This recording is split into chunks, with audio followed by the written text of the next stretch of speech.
So the question halfway is Rizzo and DJ or Dominguez and new kid Cam Eden for the postseason roster, right? Let's break this down. Of the teams that we might face in the postseason, the majority of them have right-handed starting pitchers. Their top pitchers are right-handed starting pitchers. So DJ LeMahieu happens to hit lefties better than righties. Ben Rice happens to hit righties better than lefties. So that's a point towards Ben Rice. DJ's also older. So, and the way that this lineup is looking now, the Yankees definitely want to be get more athletic and younger. And the fact of the matter is, Jim Bowden said it perfectly. Soto, Volpe, Austin Wells, Jazz, a lot of these guys. Brian Cashman took an older team and he made it younger. And these guys are just starting to enter their prime years. So he set them up nicely. Does he have more work to do? Absolutely. But this is one reason why Jasson Dominguez is a good fit to make the postseason roster. I know he's struggling right now. I know a lot of people don't want to hear that. For some reason, it's not allowed. You're not allowed to say Jasson Dominguez is struggling. Well, I say it. I don't care what anybody thinks. Okay? He had a good start, then he got hurt. He's been struggling since then. So am I confident he'll get it back? Yes. Which is why another reason why I do think September call-up is more appropriate than now. Okay, I know a lot of folks want to see him up now. I get it, but he alone is not the difference that's going to take this team to the World Series and then some. It's more to him. It's more than him. Okay, it's the reason why they brought in that guy like Cam Eden from the Blue Jays this week in a trade. Right, is another speedster, and it looks like to me. And let's just break it down. Whether it's the Mariners, whether it's the Orioles, whether it's the Houston Astros, we're going to need speedy, athletic guys.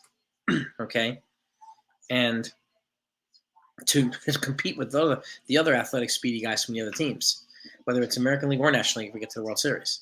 So that, to me, I'm leaning towards Dominguez and Eden over Rizzo and DJ. I like Rizzo. I like DJ, believe me, and they're veteran players, classy players, and so on and so forth. But at this point in time, if they want to win, and if they make the postseason, you're going to need all hands on deck. We're going to need the best hands on deck. And we're going to need the guys that are going to put the 26 man in the best position to win. And unfortunately, right now, I don't think it's DJ and Anthony Rizzo. But I like it if they, if they stayed and mentored guys. Like, I can't see Anthony Rizzo not being anything less than a great teammate and a mentor for Ben Rice and some of the other guys, right? DJ's got 2 more years on his contract, but he's also a 5'10" guy. So he can veto any trade, or 10-5 guy, right? But I can still see him mentoring other guys too. These guys are pros. These guys are older players. They're grown-ups, okay? And if they're not on the roster, I can't see them throwing a tantrum about it either or causing drama, okay? I can't see that happening, which is why I think Cam Eden would be a good fit here. Jasson Dominguez would be a good fit. And I think that when John Birdie comes back, we get another faster guy here. He's older, but he's faster. Okay, we get some more speed. And what infielder are they going to move on from at that point? We don't know, right? Could it be a DJ or a Rizzo? But, and the fact is, Birdie plays multiple infield positions too, just like Rizzo does, just like DJ does, okay? And does he have an advantage over DJ in that situation? Possibly. And again, do we want a lot of guys on the base that potentially have potential to cause chaos on the base pass? Yes. Birdie, Rizzo, Jazz, Eden, Dominguez, most definitely, right? Most definitely. So, what are your thoughts? I mean, the roster, for some reason, it only expands from 26 to 28 now. I agree with a lot of folks that say I wish it was 30, maybe even 32. I understand the not wanting to go to 40. 40 was way excessive.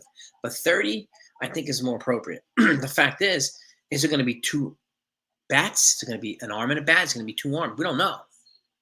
I mean, it might not need to be 2 arms because we have guys come back. And speaking of that, I got some Chris Kirshner reporting, okay? And Brian Cashman said Lou Trevino is going to start a rehab assignment this week. DJ's going to, Clark Schmidt's going to start a rehab assignment the week after that.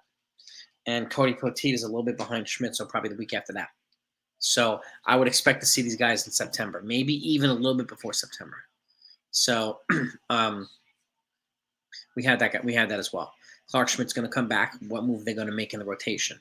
Who are they going to move to the bullpen, right?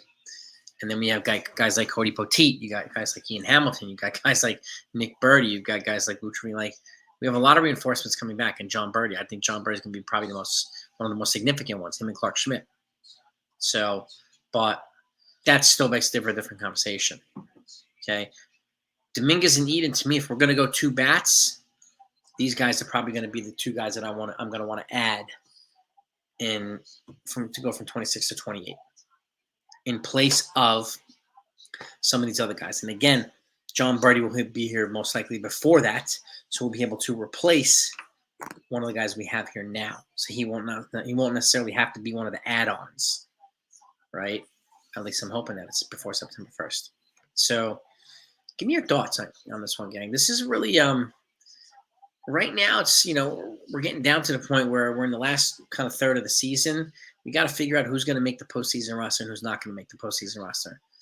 And to me, unfortunately, like I said, I like DJ like Rizzo. They haven't done enough to justify staying on the postseason roster. If we're going to beat these other teams, we're going to need to be more athletic, okay, speedier, more locked in. And I think that Cam Beeter was brought here for a reason, to maybe be a late inning base stealing threat, right?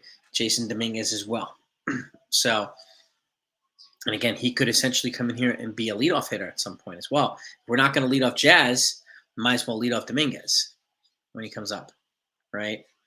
And again, I think he'll be a September call, not before that, because I'm very confident in them calculating that they want to preserve his rookie status for next year.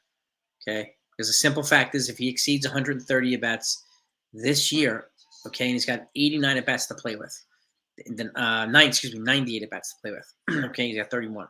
98 puts him at 129. At 130, it triggers his rookie status. So this year would be his first year pre-arb. Okay, and so it would be essentially a wasted year pre-arb. I think they're going to wait until 2025 so we get a full season of him. Let that be a full year pre-arb, because it also puts him in a better position to win Rookie of the Year. So, and if he wins Rookie of the Year, the Yankees get an extra draft pick. Okay, I'm very confident that that's part of their thinking. They're not going to have him exceed 130. So, this year. Again, people can agree with me, disagree with me. It's fine. It's fine. Okay, but again, like I said, he alone is not enough to put the team over the top. Neither is Spencer Jones enough to put the team over the top. Okay, need more than that. That's why we need some of these reinforcements to come back and be productive. Okay, thankfully Garrett Cole and Carlos Rodon are showing to be better now. And thankfully Garrett Cole came through yesterday. And again, I think they're playing it smart with Garrett Cole. 91 pitches yesterday, 5 1/3, 10 strikeouts. He pitched great. I understand why they took him out, because they want to preserve him for October. And he just missed a start last week for fatigue. So they're keeping that in mind as well. Okay, and fatigue lasts more than 1 day. So, and again, we need him at his best in October. Okay, and who would have thunk that Luke Weaver would have pooped the bed yesterday the way he did? He's been great all year. So, unfortunately, didn't have it yesterday. So the Yankees lost the second game, but they did split the doubleheader. I do expect them to win today. I mean, it's Andrew Heaney is on the mound, so it's time to take it to these guys. So, but you let me know what you think about to decide the way. Go Yankees.